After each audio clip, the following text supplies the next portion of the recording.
Hujan turun deras malam itu. Petir menyambar beberapa kali membuat jendela bergetar. Listrik sempat mati untuk beberapa menit. Suara rintik hujan dan gemuruh di luar membuat suasana terasa lebih mencekam dari biasanya.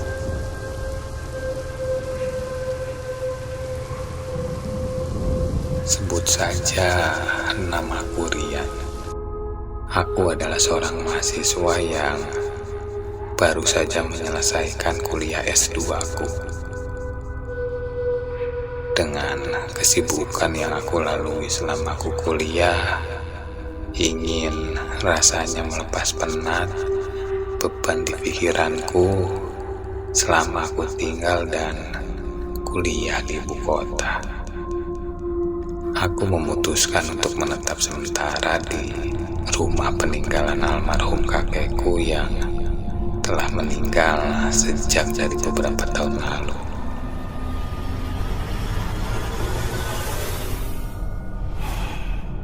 Rumahnya cukup besar bergaya kolonial zaman Belanda. Terlihat tampak tua dengan cat tembok yang mulai pudar, dikelilingi rimbunnya pepohonan dan terletak agak jauh dari pemukiman. Kata orang-orang, rumah ini sudah lama kosong, dan mereka juga bilang katanya rumah ini memiliki banyak aura mistis. Aku tidak terlalu percaya dengan hal-hal seperti itu.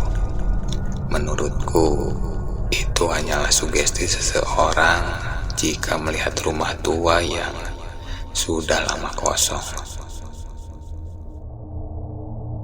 Di hari pertama aku menempati rumah itu, aku melihat ada satu ruangan yang sepertinya tidak pernah dibuka sama sekali. Loteng di lantai 3. Pintu kayunya yang terkunci rapat dan catnya yang sudah mulai mengelupas. Sebelumnya aku sempat bertanya pada tetangga soal loteng itu, tapi mereka semua hanya diam dan berusaha mengalihkan pembicaraan. Aneh, tapi aku juga malas sambil pusing. Singkat cerita, malam pun tiba.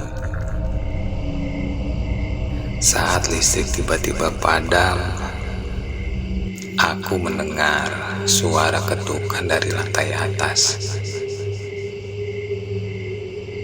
Awalnya aku pikir itu adalah suara hujan yang mengenai atap.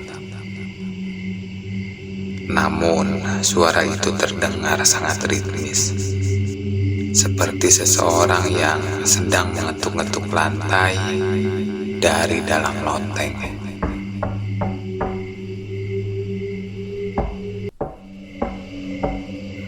Aku mengambil senter lalu naik ke lantai 3. Pintu loteng terlihat gelap dan berdebu. Di sebelahnya tergantung gembok tua yang sudah sangat berkarat. Saat ku pegang, anehnya gembok itu tidak terkunci. Aku merasa ragu sejenak, jantungku berdetak lebih cepat. Tapi entah kenapa, rasa penasaran mengalahkan rasa takutku.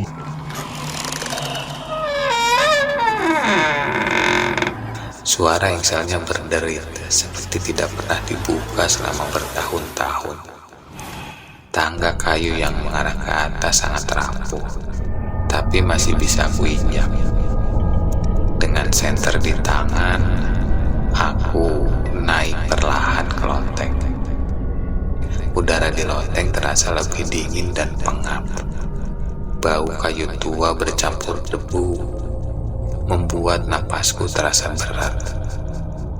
Saat cahaya senter menyorot ke ujung ruangan, aku melihat sebuah cermin besar berdiri di pojok ruangan.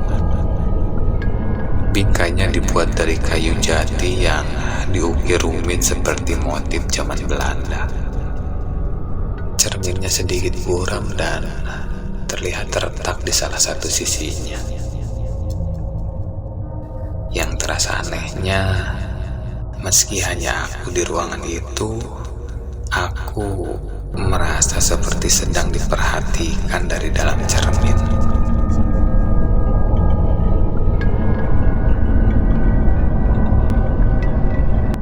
Aku melangkah mendekat dan dari permukaan cermin itu samar-samar muncul bayangan perempuan. Bayangan perempuan berambut panjang menutupi wajahnya dengan bajunya yang lusuh dan tubuhnya sedikit membungkuk. Aku refleks menoleh ke belakang, namun tidak ada siapapun di belakangku. Saat aku berbalik menatap ke cermin lagi, tiba-tiba dari belakangku terdengar bisikan.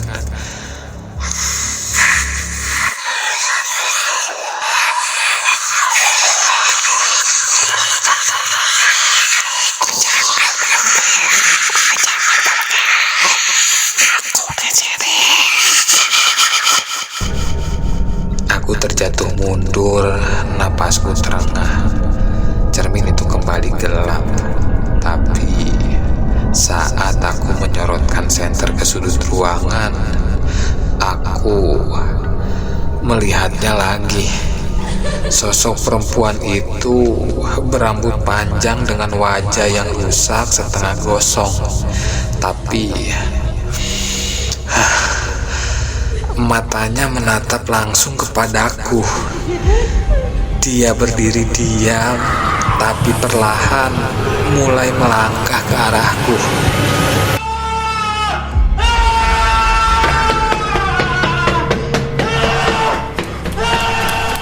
Tanpa pikir panjang, aku langsung turun dari loteng dan kembali mengunci pintunya.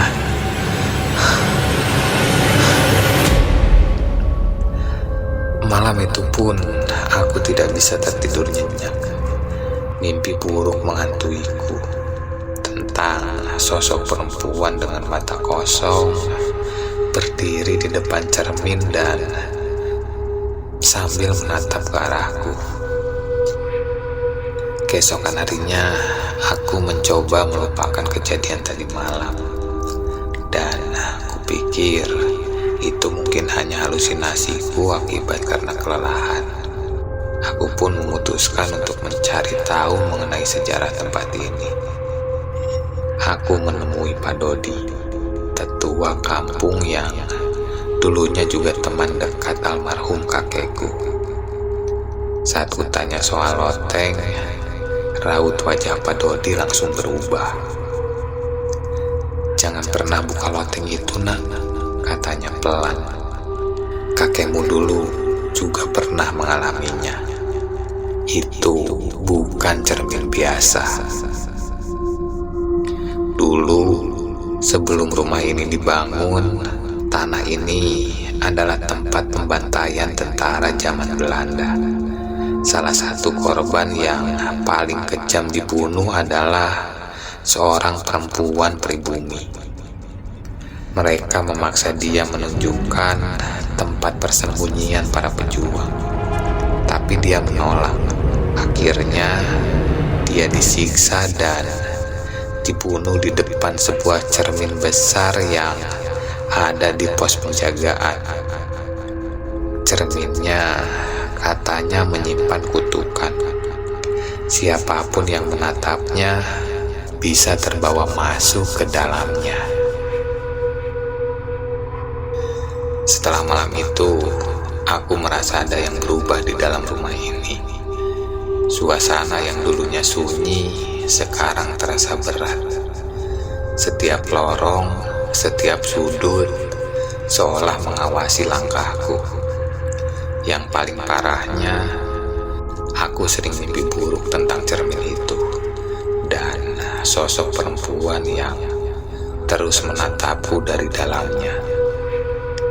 Aku tidak tahu siapa dia, tapi dia seperti ingin bicara, Setiap mimpi selalu sama.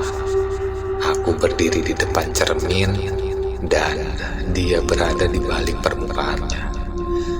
Matanya kosong, tapi terasa seolah dia sedang memohon.